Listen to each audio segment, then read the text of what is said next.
feasibility, this House will tax and redistribute happiness. I'd like to call upon the Prime Minister. Okay?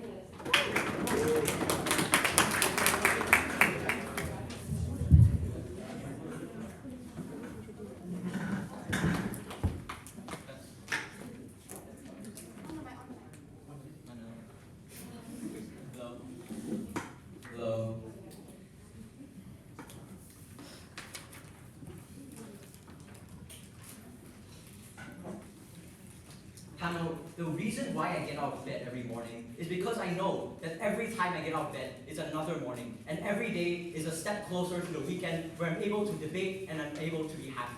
I find myself to be extremely fortunate to be able to access an activity that grants me such gratification. However, you have to concede that in the majority of the world, this is not the case. What does the alternative look like on the side of opposition? You have to contend with a world in which you have a disproportionate punishment upon innocence. The fact that we live in a capitalist world where happiness is tied to material gain is something that we reject. The fact that you work 40 years to get approximately $60,000 US to feel some semblance of happiness, we reject that this is the maximization of human happiness under the side of government. A very simple three-part mechanism coming out from my side of the house. First of all, we're going to tax you proportional to the happiness that you have. And this proportion increases as the amount of happiness that you possess increases. Second of all, this happiness that's redistributed to individuals that have less happiness. That's to say that you get sustained happiness over the course of the month, and this tax happens at the end of every month, just like how we handle every other tax. The last thing to say is that you're still able to access other forms of happiness on top of this, and the ability to access other forms of happiness on top of this is something that's amplified. You get more happiness out of doing things that you enjoy. A few other misconceptions that I think might come out from the opposition. First of all, you're still going to pursue happiness under outside the house because you want to get more happiness. Recognize that under outside the house, we still allow you to get more happiness from doing activities that you enjoy. That's to say that you will not be content with the bare minimum of happiness that you're getting from other individuals. The second thing to say is that under outside the house, you won't be conditioned with this happiness. That's to say that debating makes me happy, and I still debate because it makes me happy. I think that that's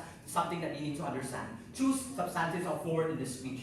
First of all, why is the government's obligation to pass this policy? 3 layers of analysis. First of all, we say that the right to life and life in and of itself is inconsequential, the point which you're unable to access the things that make life worth living. That's to say that life is meaningless if you're unable to access a good quality of life. Under outside the house, we say that we're able to get the most amount of happiness for individuals despite circumstance. We have to recognize that under the other side of the house, the ability to access happiness is arbitrary and is based on the birth lottery. That's to say that when you have a material world in which you have to deprive happiness of such things, we say that their comparison that they have to defend is something that's fundamentally arbitrary.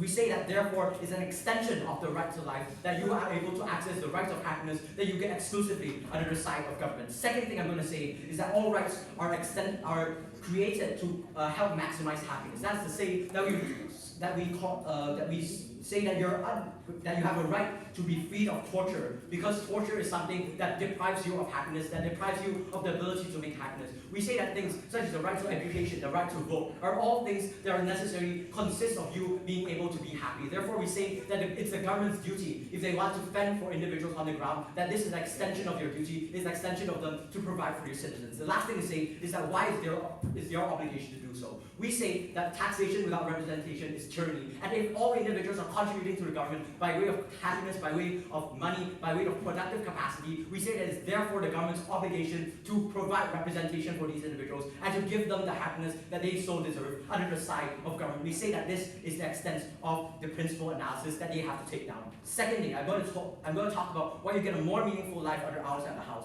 3 layers of analysis.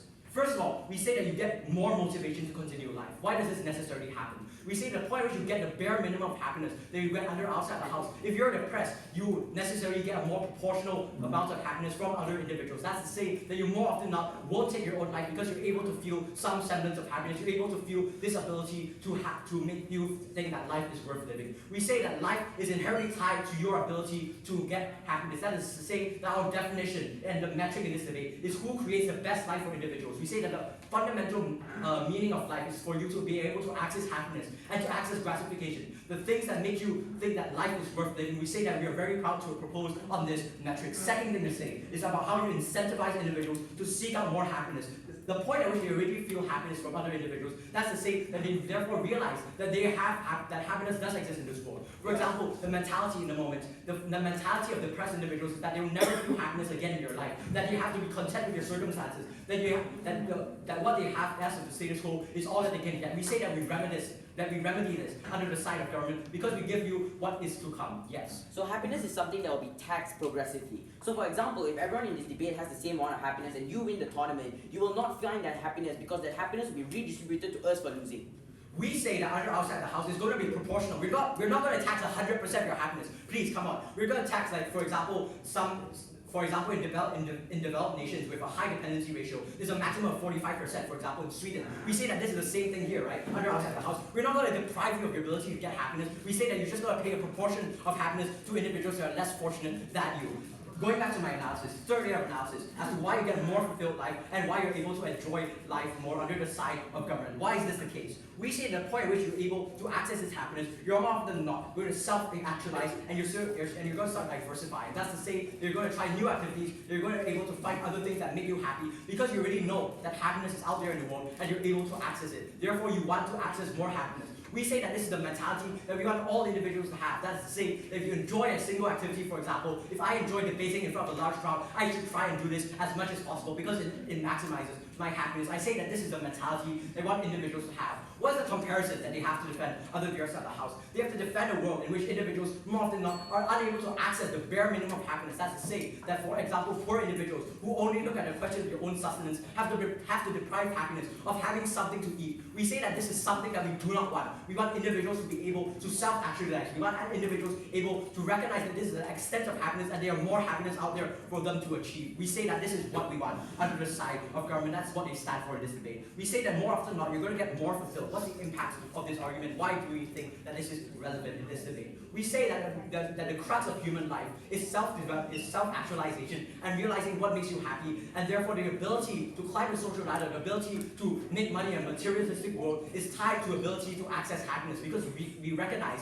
that this is a world in which happiness is tied to material goods. Outside the house, we reject that you have to work hard for happiness. We say that happiness is something that all individuals should be entitled to the point at which they come into this world. The fact that you have to face a world in which you do not have happiness, we say that is a disproportionate punishment because you are innocent, because this lack of happiness is due to arbitrary distinction. We are very proud to propose. Thank you for the speech, Minister. I'd like to call upon the Leader of Opposition.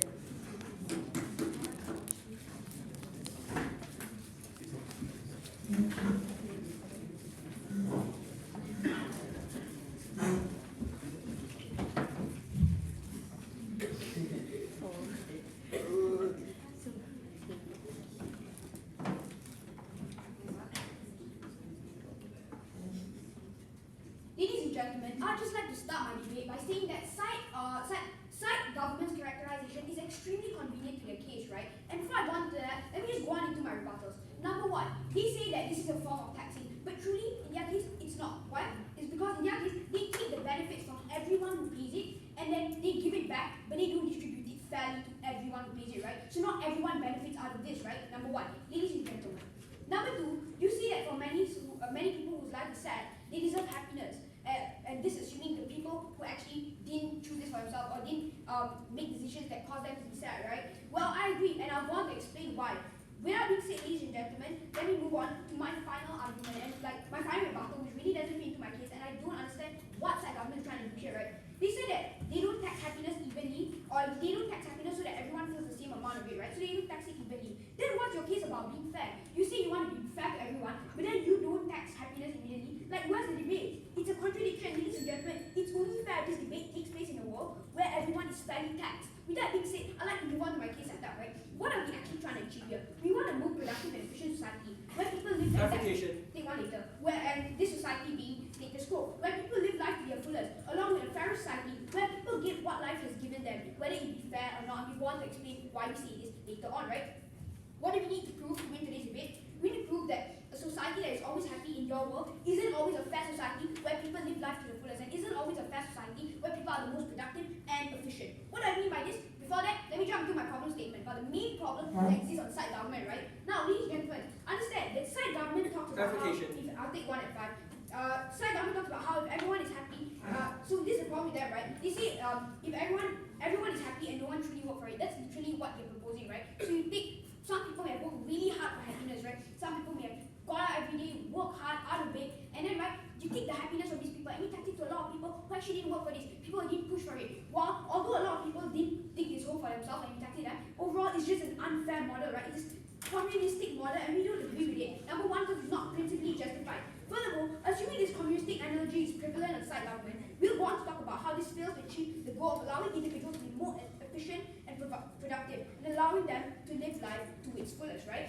So they talk about how this is monthly and how they but we reject their characterization on what they say about how they don't distribute it fairly because we believe they should be distributed fairly among everyone, right? With that being said, ladies and gentlemen, let me go into my characterization of what our world looks like versus what their world looks like, and along with that, my 3 arguments that I have for you today. Number 1, what does our world look like?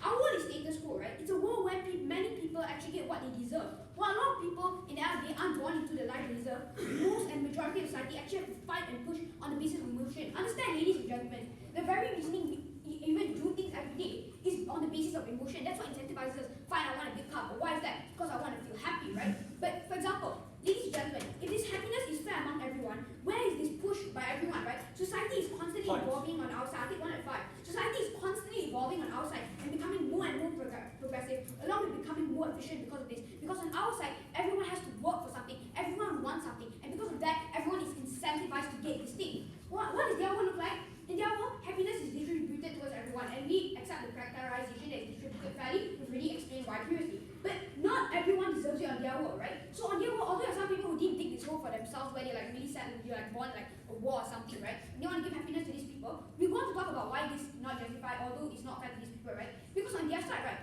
when everyone feels the same amount of happiness, what incentive is there to even do anything in life? What do I mean? I mean society tends to become less productive. Everyone stops fighting. People stop pushing and working towards the change to achieve this happiness that they want. Because at the end of the day, ladies and gentlemen, what gets every single one of you out of bed? You want to be happy, right? You want to do something that brings you satisfaction, happiness. For me, it's getting to this day and actually winning it, right? So with that being said, let me move on to my arguments. First argument, it's not principally justified. Some people have worked really hard to come this far, right? Some people like have blood, sweat, and tears. Some people have fought, spent hours, ladies and gentlemen. But these people, their happiness is taken away from them and it is distributed towards others. To the people who earn it, ladies and gentlemen, it's unfair to them. And for a lot of people who didn't earn it, for a lot of people who made a lot of decisions that wasn't fair to the rest of society, right? People who didn't make decisions to make them happy, these people get the same amount of happiness as the people who actually work. Ladies and gentlemen, let me take a communist model for you, right? So now let's say, like, in a state of communism, right, why are there like much less innovations and much less people very driven? It's because no matter what you do, even if you sell 1 hamburger or 25 hamburgers, right, you still get paid the same amount. Like, that's the analogy on their side. And that's the big problem, ladies and gentlemen. With that being said, let's talk about the harms of this. I'll take one later. So it's wrong, right, ladies and gentlemen? You talk about principle on your side, how you want to be fair. But if that's the case, then justify this for me. Is this really fair in the first place? You see what I'm trying to say? Now, number 2 people, ladies and gentlemen, they say that people don't live life to its fullest. Fine. Okay, you want to tell us that it's unfair because individuals work for it. Why, therefore, do we tax individuals money? Because you work hard for it either way in the society that you're defending. Yeah lah, because in our society, everyone benefits of that money. We take the money, we build infrastructure, we build road, we build LRT. But no, your society, no right. Some people work more than other people. At the end of the day, ladies and gentlemen, you take this happiness, even it out among everyone. No one really benefits in the end of the day on your society, right? Now, ladies and gentlemen, let's talk about how people won't live life to its fullest on their society. Right, ladies and gentlemen, I already talked about how it's like, if under the example, you don't want to, like, you have nothing pushing you in life, you're going to be happy either way, right? You're going to be like, okay, if I don't get $1 million or I do, I'm going to feel the same. So what's the incentive? Now let's look at the macro impact of this, right? Like the coronavirus, for example. All scientists are fighting it. Why are they fighting it? Why want money? Why do they want the money? Because they want to be happy. Now, what happens, ladies and gentlemen, when they no longer have the incentive, they no longer have the drive for this, the world literally stops, society stops evolving in all fields, ladies and gentlemen. Just society as a whole becomes less productive. People stop trying. And that's the harm of it, ladies and gentlemen. They fail to achieve the real goal here, which is to make society a more productive place. Because a happier place isn't always the best place, ladies and gentlemen. With that being said, let me move on to my final argument, the trade-off argument. Now, one of the big premises of their case is that, oh, you know, some people won't go into this, like people go on the wall, like, what do you want to do? You want to let them live the quality of life? Okay, fine. Like, these people, they don't, like, it's unfair to them, right? But understand, ladies and gentlemen, that if you want to be fair to them in this scenario, you're affecting the magnitude of society as a whole. And therefore, although it's fair and justified something, it's not worth it. With that being said, ladies and gentlemen, let's just go over what I've told you about, right? I've talked to you about number one, why it's not principally justified. Number two, why it doesn't make society a more productive and more efficient place. Lastly, ladies and gentlemen, I've talked to you about the main premise of their case, that it's unfair to certain people. I've talked to you about why, although we concede to this, we find it justified because it affects society as a magnitude. Because of that, ladies and gentlemen, side to side government, because at the end of the day, we are the ones who truly take this debate.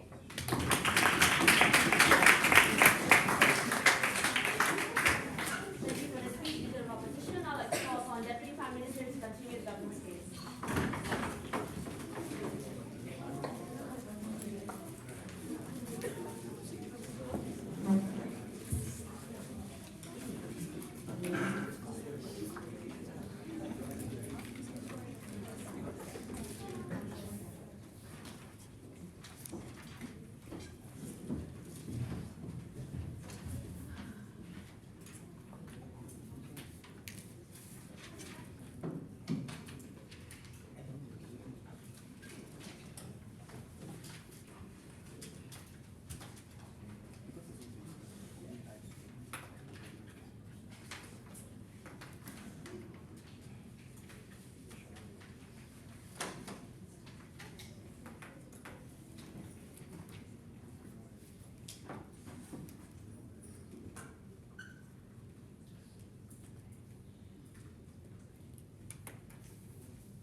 I'd like to start off my speech with a few clarifications since opposition has clearly misunderstood everything.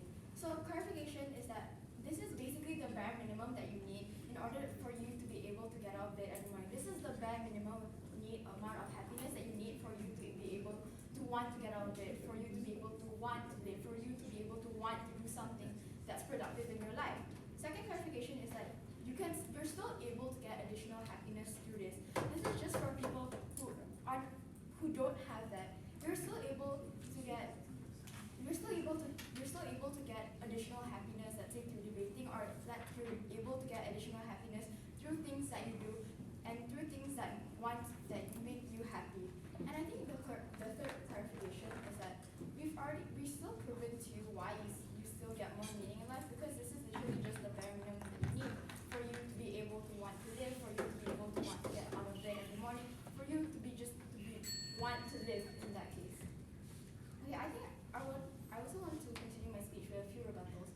On the issue of progressiveness, we see that the nature of progressive tax is that it is unfair. It will never be able to be fair. A rich person is maybe taxed 45%, while the poor is going to be taxed 20% of their happiness, because the nature of progressive tax is that it's unfair. It will never be fair, basically. Now I'd like to get on to the argumentation.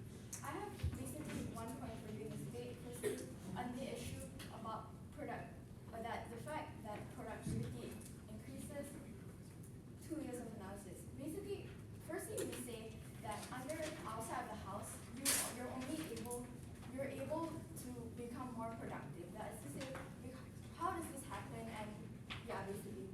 So because let's say you like your job, you're going to want to become better at your job, and you want to become more productive at your job because you like your job. Let's say, for example, you're a doctor, you like helping people, so you want to help people more because you enjoy helping people. That's to say, when that happens, when these people have this sort of happiness, where let's say you're a doctor and you want to help people, you're able to get a better quality of work. I'll take one later. You're able to get a better quality of work because you enjoy something. Because let's take it this way. If let's say I was a doctor and a doctor was my job basically, and I didn't like being a doctor, you wouldn't have a better quality of work because you hate your job, and the main reason why you're able to get a better quality of work outside the house is because you simply find happiness in, like, let's say being a doctor, you find happiness in debating, you find happiness in being a policeman, etc., etc. And we think that this happens.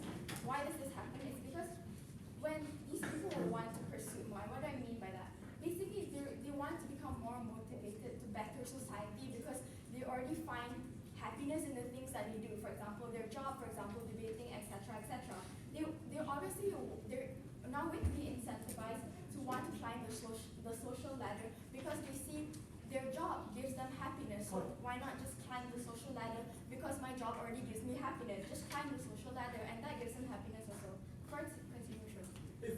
achieve the bare minimum amount of happiness in your world at the current point of social ladder, I don't see how your incentives suddenly materialize and want to climb social ladder even more when you're already happy enough for you to wake up every morning. I don't see how the incentive just materializes suddenly.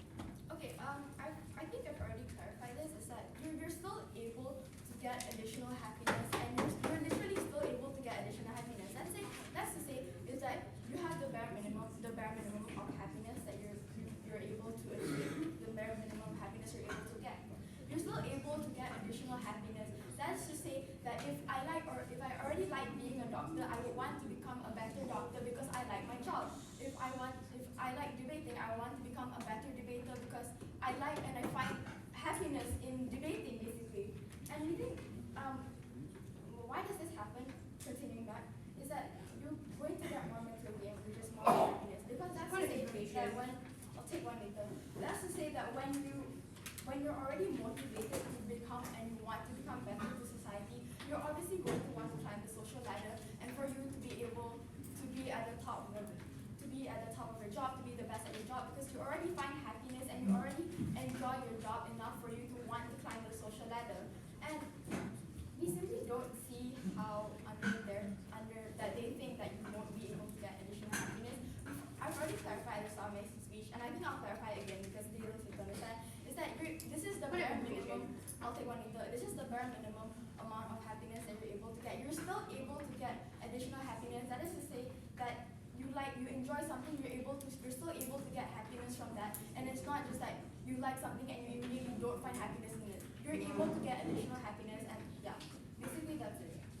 And I think what side opposition seems to be messing up, he seems to be confusing in this debate, is that when you already have you don't want to do anything and you don't want to be happy, but we don't see why that's the case, because productivity already increases when you like your job or when you like to do something, you're going to want to become better at it. You're going to want to climb the social ladder. You're going to want to improve. You're going to have a better quality of work. And we think that because you're still able to get additional happiness, and you're still able to get additional happiness, that is to say that if I enjoy baking, if I enjoy doing something, you're not just going to be getting no happiness from that. You're going to be able to get happiness, and that's obviously going to encourage you, and it's going to create the incentives that you want to do something to better your life, because you're still able to get happiness from the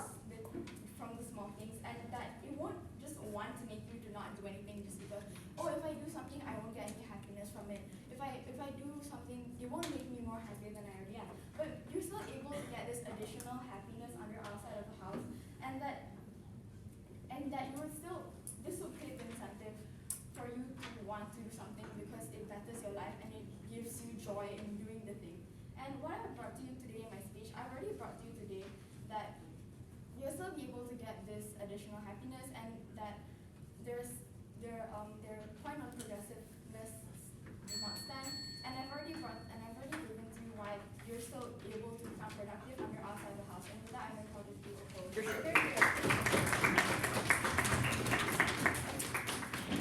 Thank you for that speech, Deputy Prime Minister. I'd like to call upon the Deputy Leader of Opposition to conclude the opposition debate.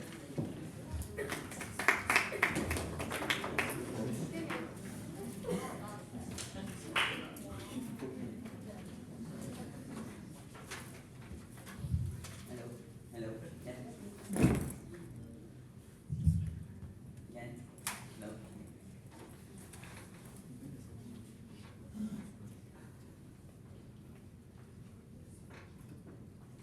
I think the biggest case that side of government wanted to bring you is the idea of being able to wake up every morning because you feel happy.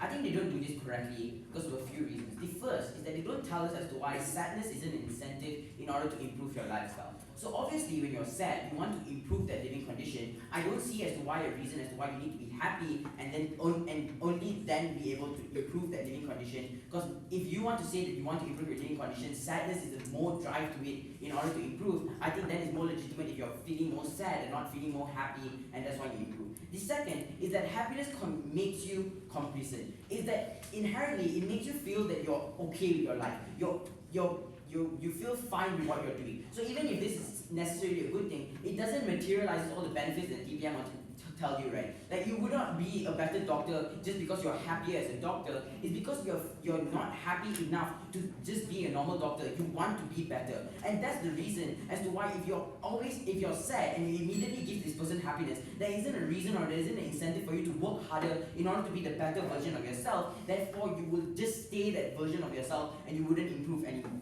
But the second idea is about the, I'll say this in my argument. The first thing we would like to tell you is that how all the arguments brought to you by Varun was not rebutted to or not engaged by the Deputy Prime Minister. When he tells you that the efficiency of the society just changes because people are just not going to be able to do their jobs because they are just relatively happy or they are okay with their living standards and don't need to improve it, I don't see a reason as to why they would want to improve their jobs drastically in order to benefit society. The second thing the side of government wanted to tell you is the idea of additional happiness. The first, additional happiness is something that is very difficult to get. So for example, if you want to get additional happiness, you need to do something that's already different, like better than what you already are. This means that you wouldn't be okay with what what you are, you just want to be better. But the problem is that every time you want to find additional happiness and percentages of that happiness is given away to other individuals, I don't think there is no longer incentive in order to be happier because you're already okay and you're already comfortable with the life you live in. Why is there a reason as to why you want to strive harder in order to be happier? I don't see why individuals would do that on the side of opposition. The first argument I'll bring to you is why sadness is an important factor in order to garner happiness in the future. Recognize that individuals who fail at first is the reason and the blood, sweat and tears they put into the next tournament or the next debate tournament, like what Prime Minister wanted to tell us, is the reason as to why you win that tournament is far more better. I didn't even break in Sunway like 2 weeks ago, but breaking first in this tournament made me super happy because it makes me realize that when I didn't break in Sunway, all the crying I needed to go through and all the debate videos that I watched all of that makes more sense, and I feel like I'm improving in that standard. Only then you can actually get the amount of happiness that you want to. That is a form of additional happiness that you can get under side of opposition. Under your side of the house, if I didn't break in a tournament, I'll be okay with myself because I'll be like, oh, I gave decent speaks, I didn't break the tournament, but whatever, I'm happy with my life. Therefore, you wouldn't even want to improve or want to be a better person in the future. You need to tell me as to why sadness isn't a factor in order for you to get the incentive. Only happiness is. And because you didn't do it until now it's like halfway after me, I don't think you can credit this argument because I kind of brought it down already. But recognize that sadness is the reason as to all your happiness. When you don't feel sadness and you win every single tournament, you will never feel happy. You just feel like, oh, I'm too good in this. There's obviously if I win, I'm going to be happy. But the point at which you lose and the point at which there are other individuals who are better than you and you work harder in order to beat those individuals. And the point when you beat them, that is when you have an exceptional amount of happiness. And the level of happiness is something that's so much higher than what you can ever get. Let's take a look at what happens on the side of government if this happens, right? So let's say you go through that horrible weekend where you have to cry and you have that sadness. You will never be able, when you win that tournament in the future, you will never be able to have the level of happiness that you can get on the side of opposition, because immediately when you win that tournament, all that happiness that you get, or percentages of the happiness that you get, is given away to individuals who didn't deserve it, or individuals who simply didn't get it in the first place. We understand that the privilege argument that I wanted to bring to you makes kind of sense, but recognize that these are individuals who can just find happiness in other things. Happiness is something that's subjective. So you don't need money in order to have happiness. You can spend more time with your family if that brings you happiness. You can just get more friends if that brings you happiness. These are all things that individuals who are from poor backgrounds, who are minority individuals in just areas, these are things that these individuals can do. Why are you taking away the happiness from them? Let's take a look at the taxing argument they wanted to bring you. How it's the same as taxing money? It's not. Because recognize when you tax money, even if it's a progressive tax and the richest amount of individuals pay the most amount of tax, all the money that they pay to, it returns towards them. So for example, the tax that they pay to the government will mean better infrastructure in the future, cheaper medicine, better healthcare. These are all things that also benefit the individual who paid the most amount of tax. Comparatively, if you're the happier individual and you're giving away your happiness, you do not get anything in return. Because recognize that now you can't be able to feel happiness anymore, or your happiness is lowered because other individuals are taking away that happiness from you. I don't think it's principally justified for you to take away those happiness, because recognize that most of the times happiness is come from something that you do. So for example, if you're born into a rich family, sure you might feel comfort and you might feel happiness, but you always want to do something for yourself, and you always want to do something that brings you happiness by yourself. So for example, even if you're a rich individual, you don't want to just live off your parents, and you don't want to just stay with your parents, even if that means you're happy. You probably want to do something that also makes you happy and says that's your own effort. These are things that side of the opposition will do. You guys won't do that because you're already happy enough with your life. You guys are comfortable with the life that you live in. Therefore, you will never ever try to get the better life that you can get. Yeah. Why should happiness not be as strong as sadness, especially since the point at which you realize that you are able to get some happiness, you therefore strive for more happiness? No, if you have happiness already, there is no reason as to why you want more happiness. Because if you are comfortable with your living standard, tell me why you want to improve. If you're happy with the life you are, and you're decent, and you're fine with being a normal accountant working in a small firm, why do you want to leave jobs and become a bigger accountant? This is something that will happen when the level of happiness can be increased, but your world can't, right? So for example, if you want to become the better accountant in your world, you will obviously lose some form of happiness, and you have to keep fighting like to top in order to get the same level of happiness that you can get on the side of opposition. I think we provide you an alternative that's far better. I think status quo is fine. Happiness is subjective. Happiness can be found with different individuals. Stripping away their right from happiness and not allowing them to have happiness when they deserve it is one that's fundamentally unfair. These are individuals that generally work for it. We agree that the birth lottery is unfair, and we agree that we need to change it. This isn't how to do so. You can't envy the individuals who deserve that ability to have that happiness. I think it's only fair we go with side opposition. Side opposition becomes a fairer world in a way you can find happiness by yourself. You don't need to take away other people's happiness, and individuals that were happy will remain happy under our world. Thank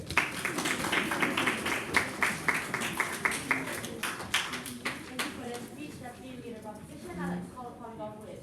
Here.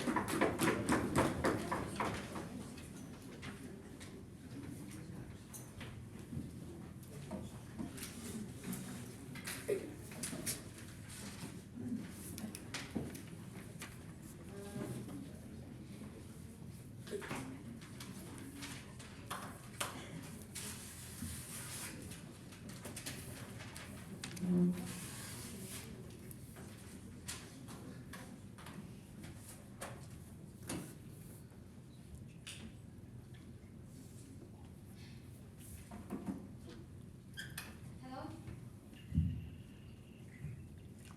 Is it okay?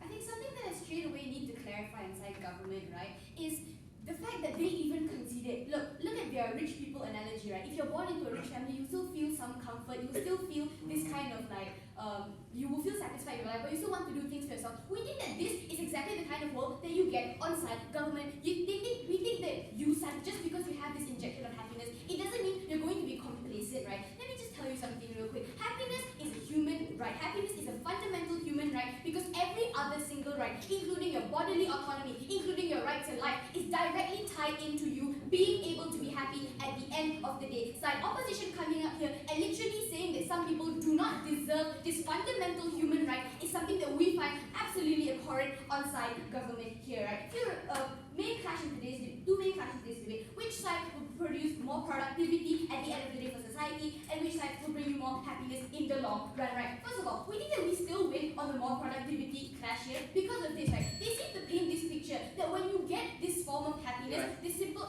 I'll take one later, when you get this form of happiness, this small amount of happiness is literally meant to be there so that you have enough motivation to even strive for more. Because understand, there are people in this world who literally don't have enough motivation to believe that they can make themselves better, that their lives can be improved. We think that this is exactly who this policy is for. We think that this policy is put into place so that people who don't believe that they can better their own life situations will have the motivation to get out of bed, to find activities that make them happy, because they truly finally now realize that they can be happy. We think that this weird complacency thing that they're trying to bring onto us isn't something that's going to happen, right? Because it can be flipped onto their side. When you literally don't have happiness, when you feel so sad that you give up. Look, when I didn't break at Sunway around 2 weeks ago also, I thought to myself, look, I know what happiness feels like because I've broken before. I'm going to strive to break again, just because I had that small amount of happiness, just because I believed in myself in the first place. If I didn't believe in myself in the first place, I would quit debate. I would not go for competitions because I broke my breaking streak. We see that this is something that you can get on our side alone. Next, we talk about no, why not?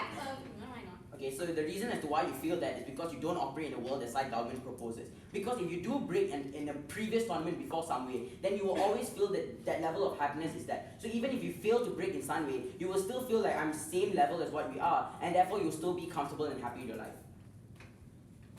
Which is what we want. We want people to feel comfortable and happy in their life. Like, we don't understand why side government, side opposition would want people to feel extremely unhappy, right? We agree that in certain situations and in certain metrics, feeling sad feeling sad may drive you to do better. But we think that on our side, when we want to minimize the amount of pain that people go through as possible, because we think that pain is something that we don't want. We think that the meaning life is inconsequential if you don't have happiness, which is why we think it is the government's obligation, like Tanish has said, to provide this to these people. And second, we think that people should always have happiness, and we think this is the right way to do that. Back to my product class. We think that it is a lot more feasible for people on our side to be able to try and climb up and to try and climb the social ladder in the first place, right? Because what you get on their side is when you're sad or like when you don't have that motivation in the first place, which is what this debate is catering to, by the way. When you don't have that motivation, when you don't have that bare minimum, we think that you don't have the push to do things. That is when you get more people, more clinically depressed people who just don't have the will to pull themselves out of bed to do things with their life. We think that on our side, you get it better. Now, few rebuttals. How they talk about how they want to talk about how it's an extremely unfair system, but we seem to think this is weird, right? Because we already tax people with things like money, and for example, progressive tax is already something that exists, especially progressive income tax in Singapore, like countries like those. And for them to come up here and say that there's literally no benefit to society when you give people happiness. We literally told you, you get more productive people in society, you get more people who are satisfied with where they are, you get more people who want to push for better because they know what happiness feels like. Rather, well, on the other side, you get people who don't have that at all, who don't even want to strive for more, right? Then they keep bringing up the lack of motivation, but we think that the motivation that you're given is literally the bare minimum. They say that everyone will feel the same level of happiness, but we think that's also something that we need to clarify here on our side, because on our side, it doesn't mean everyone will have the same level of happiness.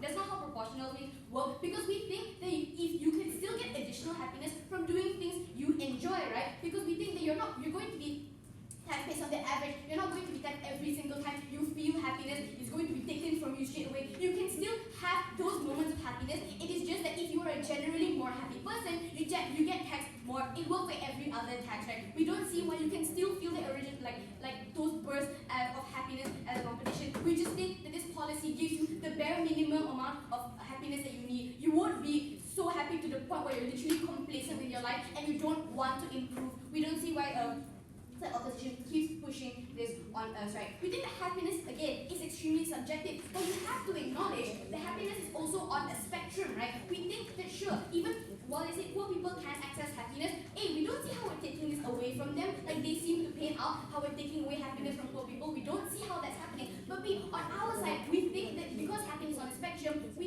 we think that these poor people will not be as happy as people who have won the birth lottery, for example. That's something that is really important to acknowledge. That people who have lost the birth lottery, that people who were punished for things that they didn't even do, people that have lost out. We think it's extremely important that this policy is passed in order to cater to these people, because at the end of the day, they are the people who are being punished unfairly. Although we think that it is justified to tax people for their happiness, even if they work hard for it, because it works the same as every other tax. You get taxed for your money you get taxed for your money, you get taxed for so many things. We don't see why this is any different. So why has side government taken this debate? We've already proven to you why. We've won on principle standard, right? On where we prove to you that happiness is literally a human right that is tied into every single other fundamental right of life, and we think that everyone deserves this happiness, and that's only something that you can achieve on our side. And we think we've won to you when we've already proven to you how this can actually increase your productivity, rather than a lot of people on their side who don't have this motivation in the first place. Never been prouder to propose.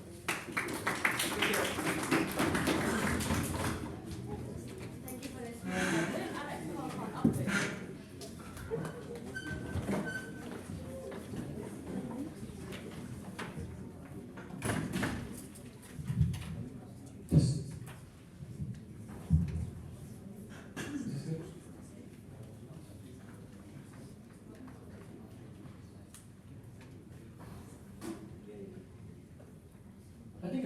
clear clarification needs to come to the point that I believe was insinuated and basically emphasized in both my LO and DLO speeches, but just probably wasn't said clearly enough.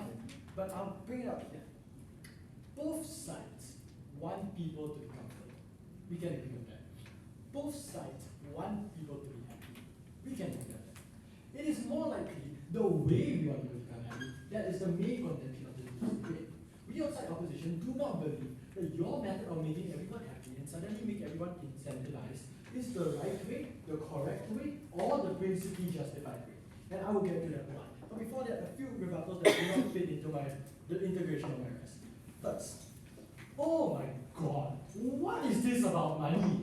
We've already proven to you time and time again how taxing of money is an unfair comparative that is not the same as taxing of happiness. Why is this the case? This is the case because clearly you do not get any benefit when you tax money, when you tax happiness from the person who's already happy. Let me give you a comparative. When we tax money, let's say I'm rich, the government tax me.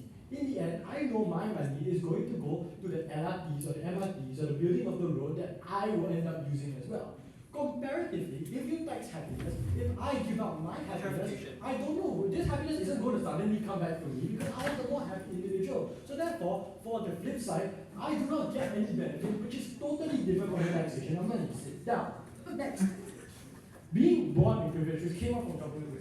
This is a form of background happiness. It is like a happiness that's not internalized with someone, and then they said, oh, but this form of happiness is, I really didn't get this. Like, what kind of happiness is that? Your background happiness of being born in privilege doesn't really cater into this debate, because we already tell you why that we buy the bullet for birth lottery's sake, but we already tell you why that even though we empathize and we sympathize with people who didn't find happiness for birth lottery, didn't find happiness as a result of birth lottery, we say that, no thank you. We say that there are many other instances in which happiness can be given, happiness can be found, even though we have to make the trade-off for birth lottery, we are perfectly fine with that. So before I get my issue and just different sure.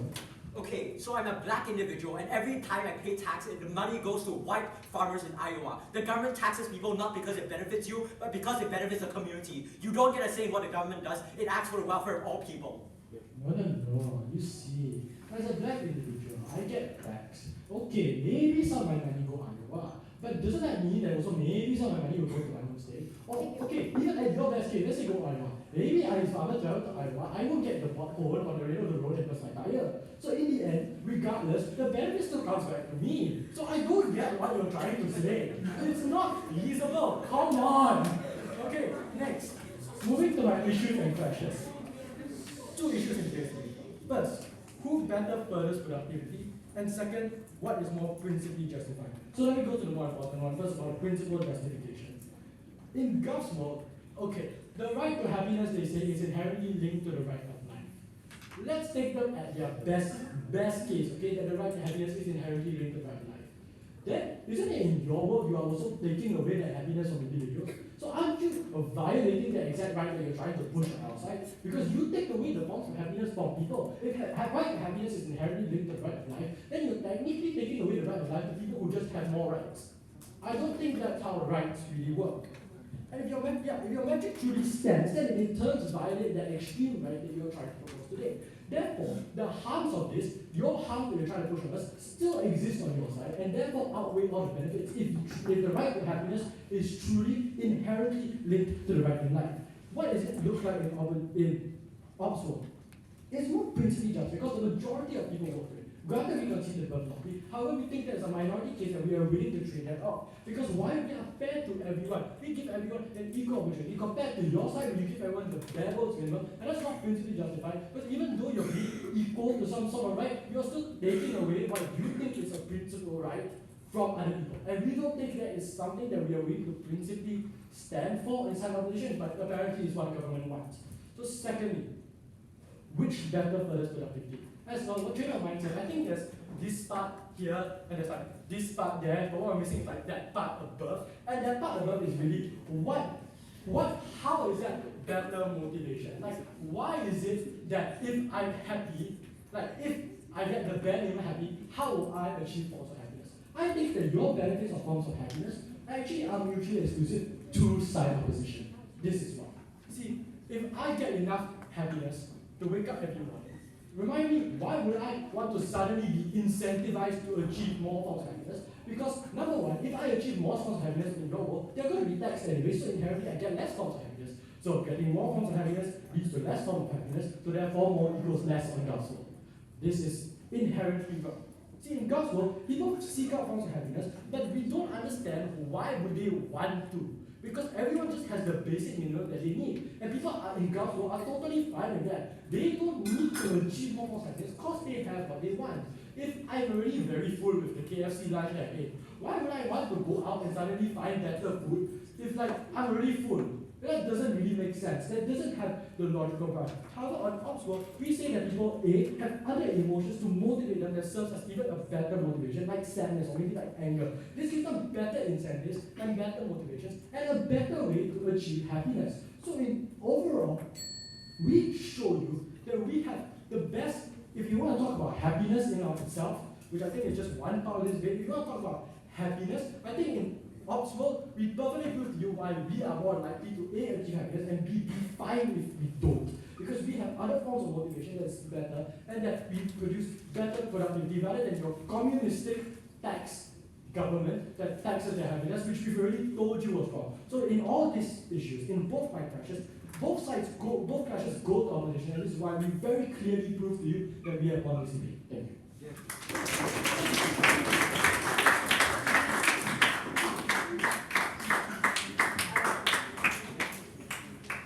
Thank you for that speech, Robert. I'd like to call upon our side to wrap up the opposition queue.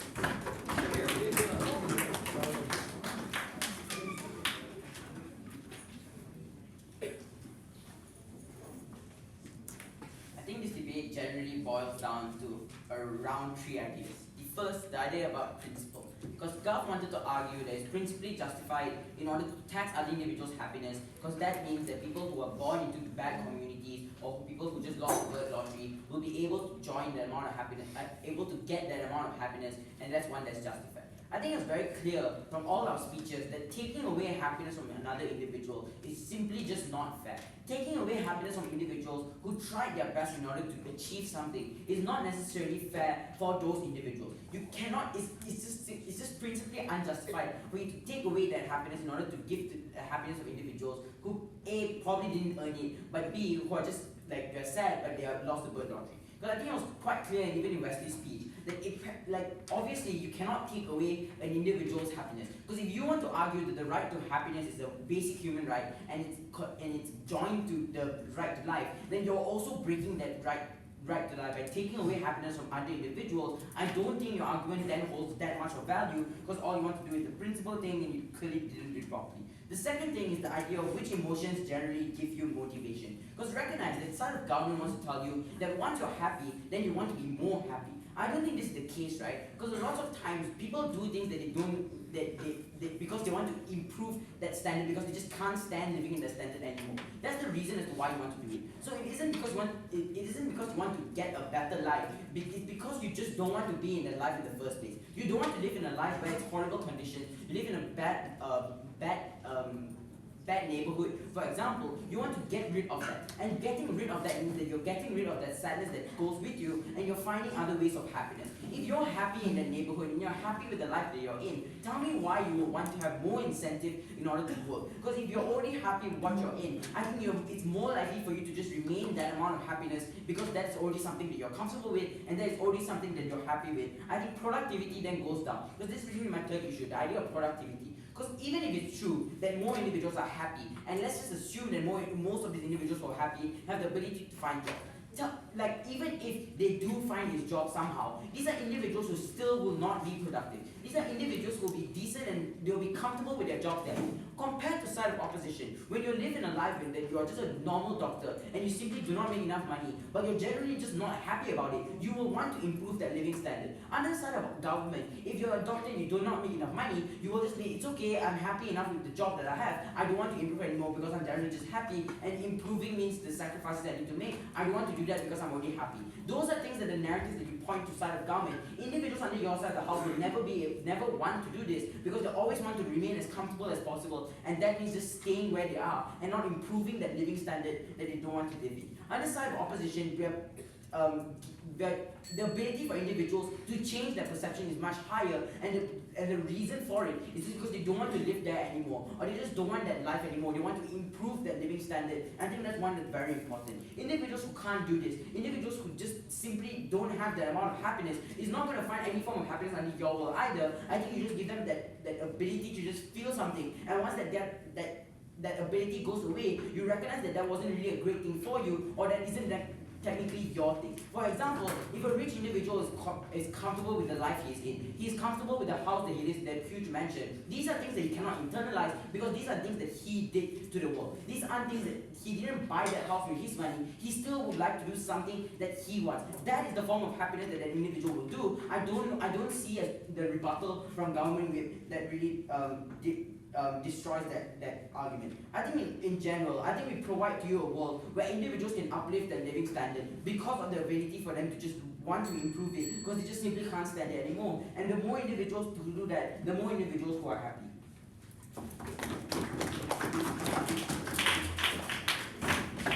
Thank you.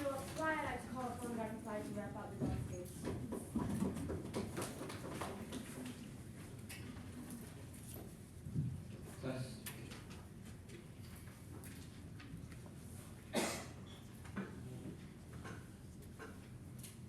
There are a few clarifications that came out from the entirety of GovBench, yet they don't seem to be opening their ears enough to listen to it. A few things I'm therefore going to have to do in reply. First of all, they want to tell us that you get more happiness under their side of the house, right? Where the birth lottery is a minority of situations. We say that they aren't understanding the magnitude of harm that exists under their side of the house, because recognize that everyone in this room is a victim of the birth lottery. The ability for us to come to this competition, the ability of us to overcome geographical barriers of entry are due to birth lottery, and is therefore arbitrary. The amount of money that our parents have, the amount of money that our parents are willing to sponsor us to come to this competition is also arbitrary. I don't see why that point stands. We say that we are not interpreting the magnitude of harm that exists under their side of the house. Second thing to talk about the right to happiness, right? So they have this weird-ass conception, right? They want to tell us, first of all, that it's not the same as tax because you get taxed and you get some kind of benefit from tax. Okay, first of all, they concede to the fact that you do not control where your tax goes. That's to say that if the government you elected decides to take all your tax and sponsor a space mission to Mars mission will no way affect you, the government can do that and it's within their power to do that. But more often than not, even engaging with that, we think it's been very clear from WIP that it's beneficial for society. That's to say that outside the house, we get the productivity. Therefore, it benefits society through trickle-down effects because you have more productivity outside the house. So even if we buy your paradigm in order for us to justify this unjust tax, you benefit society, we say that we still benefit society outside the house. But now, why do we benefit society? There are two rivaling conceptions here, right? First of all, they want to tell us that we motivate individuals to climb the social ladder through sadness. Two things. First of all, it's inherently contradictory because they want to tell us that individuals at the bottom of the social ladder are still able to access happiness because they still deprive happiness of the fundamental things. Therefore, if this is true, I think it's fundamentally contradictory since they want to say that you still feel sadness and that drives you to pursue social ladder. I don't see why that point fits in. But second of all, we say that they never really engage with the point coming out from outside the house as to how we motivate individuals through happiness. So if both things are equally as true, we say that we win this clash because we create the optimal outcome that we want with the least amount of sadness. That's to say that we maximize happiness outside the house. If you really want to buy both arguments at the same time, we take that argument because we create less sadness by way of achieving that outcome. Two things that decide this debate. First of all, on which side do individuals get a better personal life? And second of all, the principle of today's debate, personal life. First of all, they concede that the birth lottery is a harm that exists under their side of the house. We say that that's a huge harm that they are unable to deal with in this debate. We say that it's arbitrary, the fact that you're able to access happiness, and we say that it's a human right for you to access that happiness. Second of all, they want to talk principle, right? They have this weird deluded idea that the right to life is the right to happiness.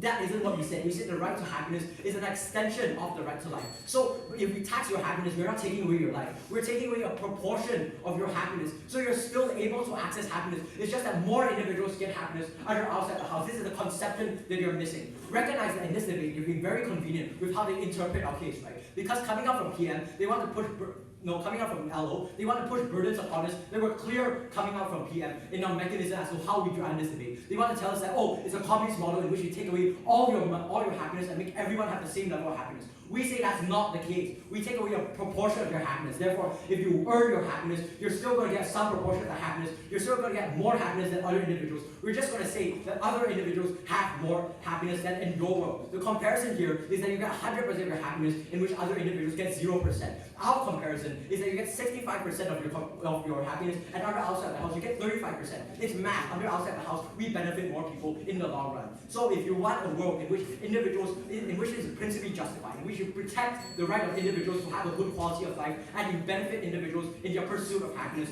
go with side of government.